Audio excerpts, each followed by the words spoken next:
আমি বলিউডে কুনাল গাঞ্জেওয়ালা, ঋতিক রোশনের ক্রিস ছবির গায়ক, মারার ছবির গায়ক, তার সঙ্গে প্রোগ্রাম করেছি। তরুণদা এবং কুনাল গাঞ্জেওয়ালার সামনে আমি সালাম দিয়েছি। আমি কৌশিক ব্যানার্জি থেকে শুরু করে অশোক ভদ্র যেখানে যত প্রোগ্রাম করেছি প্রত্যেকটা জায়গায় আমি সালাম দিয়ে বক্তব্য শুরু করেছি। কই তারা তোমার বলেনি মেহেদী ভাই কেন তুমি সালাম করছো?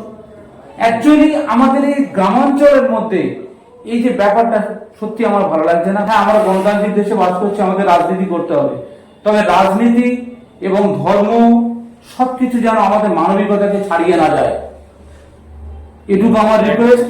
আগামী প্রজন্মের জন্য আমরা যেন একটু ভাবি। আমি মেহেদী হাসান এটুকু বলতে পারি যে আমি পশ্চিমবঙ্গের মানুষের, কেউ আমার মা, কেউ আমার বোন, কেউ আমার ভাই, কার কপালে সিঁদুর আছে আর কার কপালে টিপ আছে এটা আজ দেখাটা আমার কাল নাই দাদা, যেটা পরিষ্কার কথা। আসসালামু আলাইকুম। আজকের আমার ফ্যান্স ক্লাবের পক্ষ থেকে আম্পা পরিবারের ক্যামেরায় একটা খুব সুন্দর একটা মানে আমার ভালো লাগার মুহূর্ত শেয়ার করছি। আমার প্রোগ্রামগুলো দেখে ডাক্তারবাবু এসছেন মগরার থেকে, ভাইজান এসছেন। ডাক্তারবাবু নামটা কি আছে একটু বলুন? হরিদাস হালদার। ডক্টর হরিদাস হালদার। আর ভাইজানের নাম নন্দলাল সর্দার। অ্যাকচুয়ালি দাদারা আমার কাছে এসছেন আমাকে আশীর্বাদ করতে, যে এই যে মানুষের বিপদে পাশে দাঁড়ানো।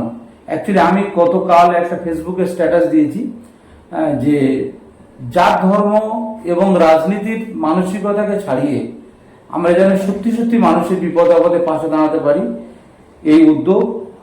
আর বিশেষ করে আমি এটুকু আপনাদেরকে বলবো, আমাদের সমাজ আগামী প্রজন্মের কথা দাদা ভাবছে না।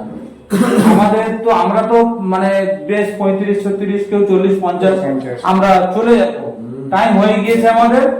কিন্তু আমাদের বাচ্চাদের কথা ভাবতে হবে। এই যে 2025 সাল, এই সালে যে এত মানে কি বলবো, যেটা চলছে সেটা অনেক বেশি।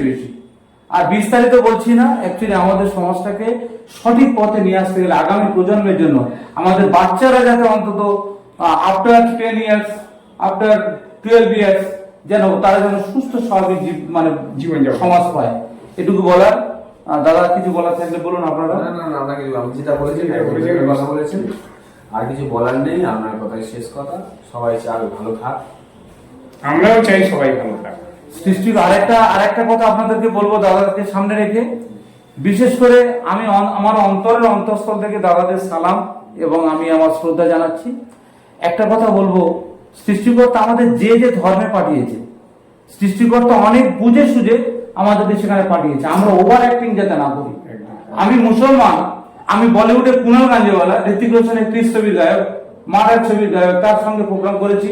তরুণদা এবং কুনাল গাঞ্জেওয়ালার সামনে আমি সালাম দিয়েছি। আমি কৌশিক ব্যানার্জি থেকে শুরু করে অশোক ভদ্র যেখানে যত প্রোগ্রাম করেছি প্রত্যেকটা জায়গায় আমি সালাম দিয়ে বক্তব্য শুরু করেছি। কই তারা তোমার বলেনি মেহেদী ভাই কেন তুমি সালাম করছো? অ্যাকচুয়ালি আমাদের এই গ্রামাঞ্চলের মধ্যে এই যে ব্যাপারটা সত্যি আমার ভালো লাগছে না। প্লিজ আমি অনুরোধ করে বলছি, আমরা যে যেটা করি, হ্যাঁ আমরা গণতান্ত্রিক দেশে বাস করছি, আমাদের রাজনীতি করতে হবে, তবে রাজনীতি এবং ধর্ম সবকিছু যেন আমাদের মানবিকতাকে ছাড়িয়ে না যায়, এটুকু আমার রিকোয়েস্ট। আগামী প্রজন্মের জন্য আমরা যেন একটু ভাবি। আর আমি মেহেদী হাসান এটুকু বলতে পারি যে আমি পশ্চিমবঙ্গের মানুষের, আমার মা বা কেউ আমার মা, কেউ আমার বোন, কেউ আমার ভাই, কার কপালে সিঁদুর আছে আর কার কপালে টিপ আছে এটা আজ দেখাটা আমার কাল নাই দাদা, যেটা পরিষ্কার কথা। আমি কোনো বাচ্চা, আমি ওয়াদা করেছি, আমি এরাদা করেছি, পশ্চিমবঙ্গের কোনো মাকে চোখে জল ফেলতে দেবো না। যতটুকু পারবো তার সন্তান হিসেবে, বড় সন্তান হিসেবে তার পাশে দাঁড়ানোর চেষ্টা করবো ইনশাআল্লাহ। দাদা সবাইকে সালাম দিয়ে দিচ্ছি আমি। আপনি নমস্কার।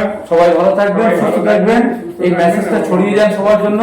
যার যা বিপদ আপদ হবে আমাদের হেল্পলাইনে ফোন করুন, ইনশাআল্লাহ আমরা দেখবেন। ইনশাআল্লাহ। আসসালামু আলাইকুম।